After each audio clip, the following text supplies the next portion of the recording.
Boa tarde, meus conspícuos e conspícuas. Estamos aqui para mais uma aula, de Direito do Trabalho e hoje eu fiz diferente. Ao invés de fazer um roteiro com os títulos de cada, eu estou com um livro marcado e vamos folheando para ver mais ou menos tudo o que temos para ver. O capítulo é grande, capítulo 5, nosso quinto encontro fala sobre empregados. Quem são empregados? Primeiro, antes de falar sobre quem são, nós temos que saber o que é considerado pela lei um empregado. Artigo 2º, ou melhor, 3º da CLT fala: considera-se empregado toda pessoa física que prestar serviços de natureza não eventual a empregador sob dependência deste e mediante salário. Vejam, lembram do capítulo passado, quando estudávamos os requisitos do contrato de trabalho? Pois bem, vejam só a presença deles. Toda pessoa física, pessoa natural, que prestar serviço de natureza não eventual, ou seja, não eventualidade, a empregador sob dependência deste, subordinação, mediante salário. Veja que faltou só um requisito, a pessoalidade, que já está lá no artigo 2º, tá bom? Este é o conceito, portanto, de empregado, está lá no artigo 3º da CLT. Quais as modalidades que nós temos de empregado? Temos várias. Por exemplo, o empregado é eleito diretor da sociedade. Ele continua sendo empregado? A súmula 269 do Tribunal Superior do Trabalho entende que este empregado, quando ele é eleito para ser diretor da sociedade, ele terá o seu contrato de trabalho suspenso, certo? E, durante aquele período, não receberá salários, tá? Ele suspende o contrato, não conta aquele tempo para fins de aposentadoria até o término do seu mandato, pois neste período ele é efetivamente a imagem da empresa. Ele não pode ser considerado empregado se ele manda, E a súmula 269 do TST, ela faz a ressalva de que, se permanecer a subordinação jurídica, ou seja, se mesmo sendo diretor ele obedecer ordens, aí continua a relação de emprego e o contrato continua vigente, mas em regra está suspenso. Empregado em domicílio ou teletrabalho. Meus caros, a primeira coisa a se falar é o artigo 6º, parágrafo 1º da CLT, ele fala que não se distingue o empregado que exerce sua atividade dentro do estabelecimento daquele que exerce sua atividade à distância, tá certo? Tendo direito, inclusive, à recepção, receber horas extras e outros direitos decorrentes dessa atividade. Já o artigo 83 da CLT fala o seguinte: é considerado trabalho, à distância, teletrabalho, aquele executado na habitação do empregado ou em oficina da família, por conta do empregador que o remunere. Nesse caso, grande parte da doutrina discute se ele teria direito à jornada, ao pagamento de jornada extraordinária. Sim, desde que provado, desde que haja possibilidade de se controlar essa jornada, sim, ele terá todos os direitos que o empregado comum que exerce atividade dentro do estabelecimento também faz jus, ok? Diferença do teletrabalho para o trabalho em domicílio, diferença doutrinária, é que aquele teletrabalho ele é considerado assim, é assim denominado aquele que faz uso das tecnologias, onde geralmente o empregado acessa uma plataforma e faz um login e ali então desenvolve o trabalho. Nesse caso, eu costumo dizer que ele está sendo mais vigiado do que o que está lá, sob o nariz do empregador, não é verdade? Afinal de contas, ele tem que estar logado e qualquer período de inatividade pode derrubar o seu acesso. Isso será considerado como um período não trabalhado. Então, a diferença de teletrabalho para trabalho em domicílio geralmente é essa. O teletrabalho é associado a avanços tecnológicos e o trabalho em domicílio é assim considerado aquele desenvolvido em diversas atividades que não exigem conhecimentos tão especializados. Jorge, mas esse empregado não seria um autônomo? Essa pessoa não seria autônoma? Não. De jeito nenhum. Não é o fato de estar longe que ela não tenha subordinação, ok? Empregado doméstico. Bom, o empregado doméstico até determinado período, até certa época atrás, alguns anos atrás, ele tinha várias normas próprias, a lei da década de 70, que o diminuía se comparado com o empregado urbano. Com o empregado comum, né? Acontece que com a Lei Complementar número 150 de 2015, esse empregado teve equiparados todos os direitos que os empregados comuns também têm. Então, aquilo que acontecia antes, eu aconselho, tá? É uma leitura complementar para esse tópico, que vocês leiam a LC número 150 de 2015. Lá fala todos os tópicos, né, que tornam o empregado doméstico equiparado. E quem é assim considerado um empregado doméstico? Vamos para o conceito legal. Prestem atenção porque tem requisitos objetivos aqui, tá? É aquele que presta serviços de forma contínua, subordinada, onerosa e pessoal. Agora vem um requisito específico para ser considerado empregado doméstico: de finalidade não lucrativa a pessoa ou a família, no âmbito residencial destas, por mais de 2 dias por semana. Essa era uma discussão que tinha muita discussão, muita polêmica. E a diarista é empregada ou não é empregada? O legislador resolveu esse problema. Ele criou, não é, esse critério objetivo. Se aquela pessoa trabalha mais de 2 dias por semana, ela não será considerada autônoma, mas sim empregada doméstica. A Jorge Mendes trabalhou 2 dias mais 4 horas no sábado. Ultrapassaram os 2 dias por semana. Será considerada empregada. Fez 2 diárias e meia. É considerada empregada. Tá ok? Devendo ter a carteira anotada, salários, recolhimentos previdenciários, recolhimento de FGTS, 13º salário, férias, enfim, todos os direitos assegurados aos trabalhadores. Inclusive, também acrescido por norma recente, direitos às horas noturnas, às horas extraordinárias, né, ao pagamento do repouso semanal remunerado, dentre outros. Portanto, critérios objetivos para ser considerado empregado doméstico: mais de 2 dias na semana, trabalhando em atividade não lucrativa a pessoa ou família no âmbito residencial desta. E aí eu faço algumas ressalvas. Por exemplo, aquele que é um motorista, não é, que busca a senhora, leva até o salão, depois volta na residência, busca o filho, leva ao colégio, e assim vai durante o dia todo. Ele está trabalhando no âmbito residencial dela? Sim ou não?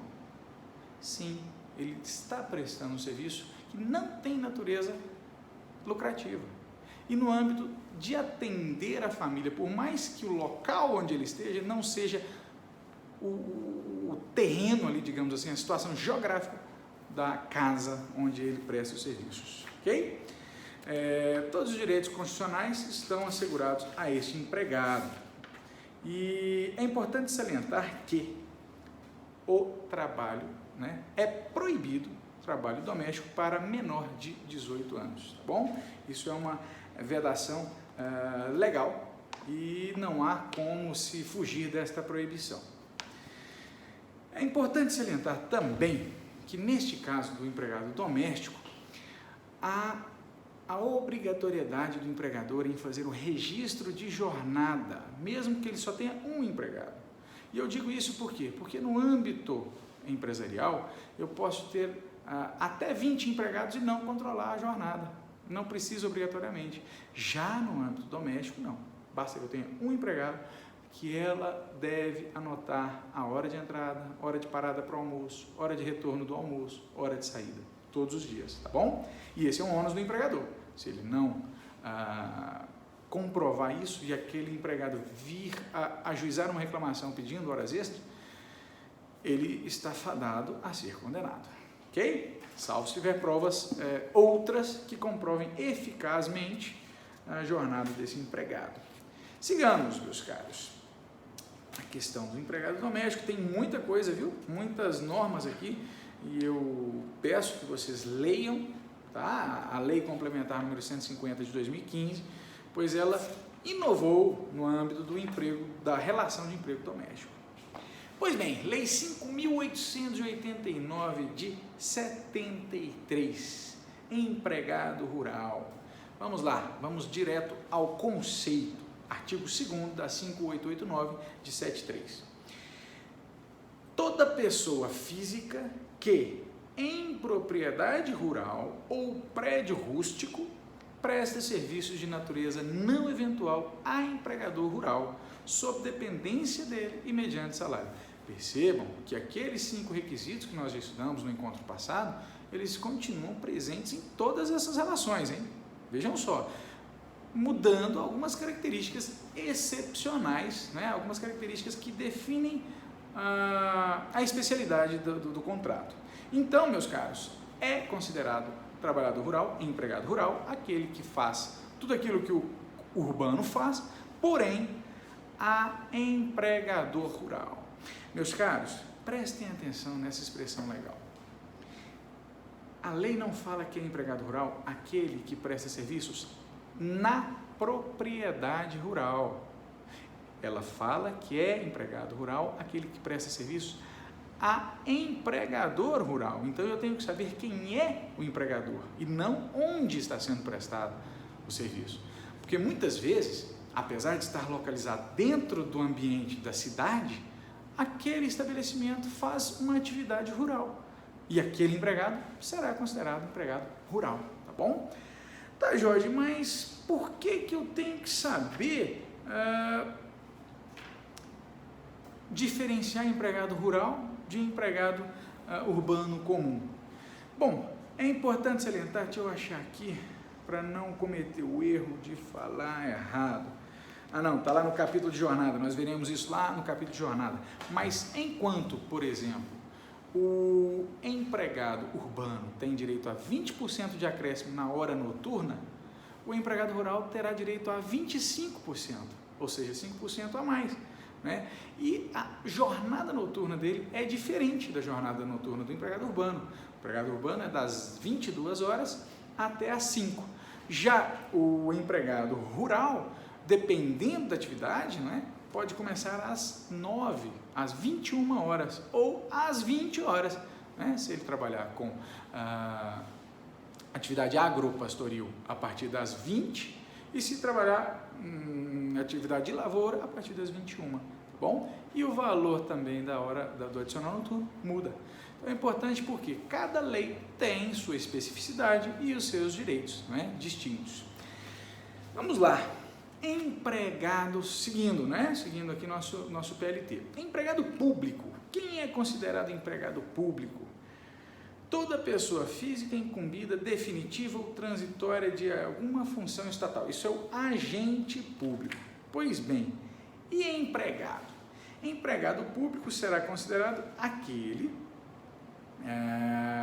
contratado em cargo efetivo ou emprego público regido pela CLT, desde que, é claro, nos termos do artigo 37 da Constituição Federal, tenha sido aprovado mediante concurso. Nós sabemos que para ingressar em quaisquer carreiras públicas, né, pelas vias ordinárias, é necessário que tenha sido aprovado por concurso. E para ser considerado empregado público e não servidor ou estatutário, não é, ele deve estar regido pela CLT, ok? Isso pode estar previsto no seu edital do seu concurso.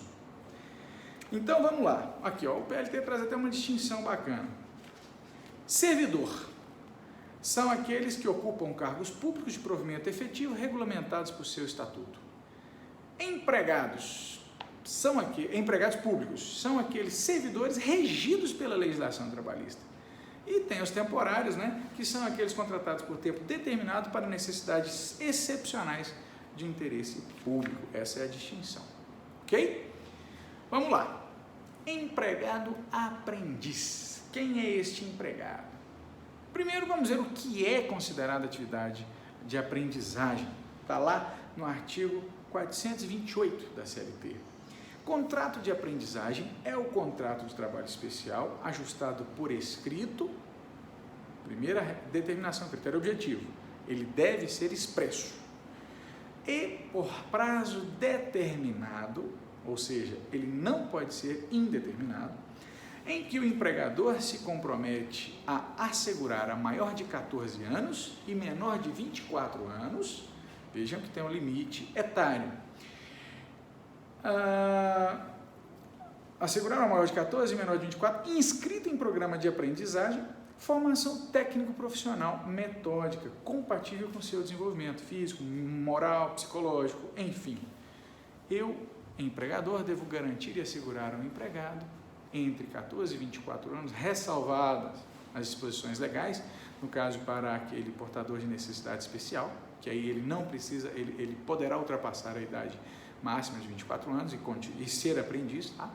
Da mesma forma, o prazo máximo do contrato de trabalho, de 2 anos, pode ser, neste caso, extrapolado, mas, voltando à regra geral, portanto, a aprendizagem é este contrato com vinculação voltada para a formação técnico-profissional, contrato que deve ser feito por escrito, com no máximo 24 meses de duração, entre pessoas de 14 a 24 anos.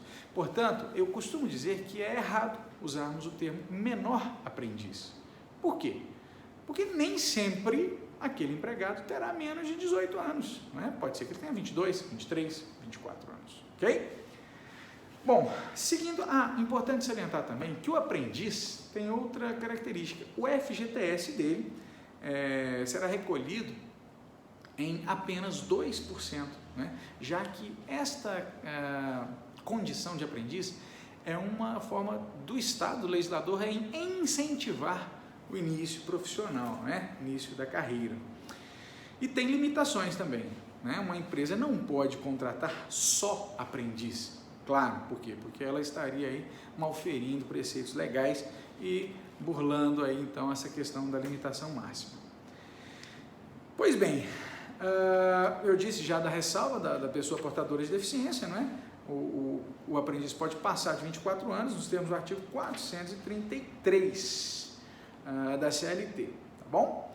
E, é claro, poderá considerar rescindido o contrato de aprendizagem caso